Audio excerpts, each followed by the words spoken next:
faites vos chimistes. Ah oui, c'est le fun, ça. La chimie, il y en aura tout le temps. Hein. Des fois, c'est des questions de chimie, il y a des fois, il y a des questions de physique. Si tu mélanges les deux, bien, ça peut faire des grosses inventions. L'hydrogène, en fait, on a besoin de le produire. C'est un vecteur énergétique, donc on a besoin généralement d'une source qui peut être énergie renouvelable et autres.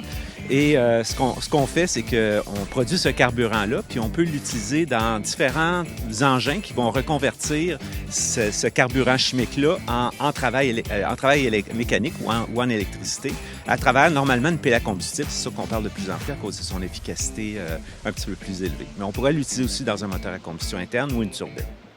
Notre présence à l'événement électrisant des Rendez-vous Zéro est importante parce que ça nous permet un peu de faire connaître aux gens le rôle que pourrait avoir l'hydrogène dans la transition écologique et dans l'électrification des transports, c'est-à-dire en complément de ce qu'on peut faire avec l'électrification via les batteries. Aujourd'hui, en fait, on va montrer deux de nos véhicules d'essai. On a la Mirai ici, qui est un véhicule de Toyota qui fonctionne avec une pile à combustible à hydrogène. Puis on a aussi notre véhicule d'études, en fait, du groupe du professeur Suso Kilouani pour le transport intelligent. Donc, c'est ce qu'on va montrer à la population aujourd'hui. Ça plus rapide d'utiliser la manette. Exactement, oui. Qui vont chercher plus de facilité, de dextérité que même avec le volant. OK. Malgré le fait qu'on a toujours été habitué de conduire avec un volant. Fait que c'est... Ah oui, merci. Regarde. On a fait confiance à la technologie. Et voilà. Ah ben, tabarnak. Mais c'est quoi la différence entre un char au gaz et un char à l'hydrogène? C'est quoi?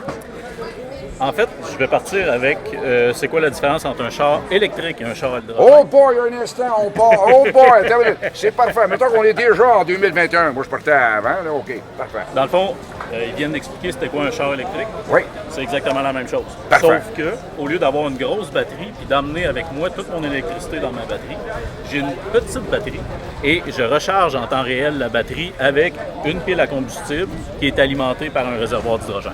Donc, on peut utiliser de façon générale que ça permet un peu plus d'autonomie qu'un char électrique. Oui. On peut dire ça. Oui. Et c'est l'idée aussi d'arriver avec ça, parce que ça, on en a moins entendu parler, des chars d'hydrogène. Effectivement. Wow, OK. Ça fait que moi, je vais essayer ça. Ben oui. Ah, ben, tabarnak, c'est quelque chose, hein? Wow, Back to the Future.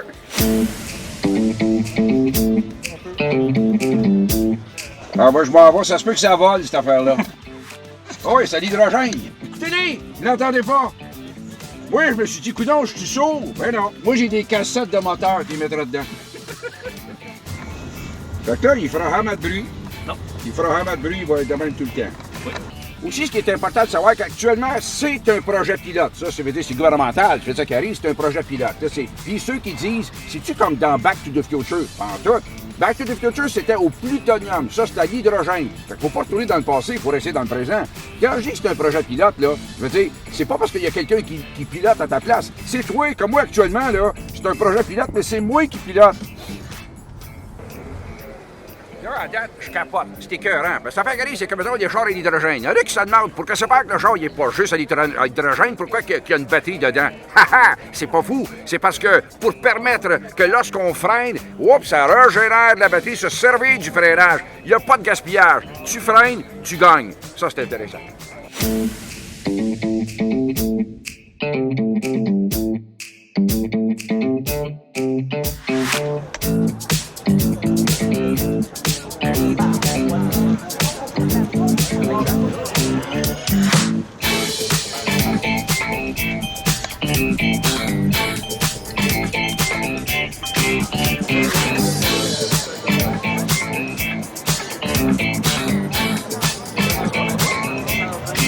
Évidemment, c'est impressionnant de voir comment, la voiture évolue, puis comment, même comme conducteur, on peut faire partie prenante là, de la gestion du carburant. Mais écoutez, c'est du confort, c'est de la stabilité, c'est tout ce qu'on recherche d'une voiture. Puis en plus, avec un copilote qui nous décrit parfaitement chaque action, ben là, c'est la totale.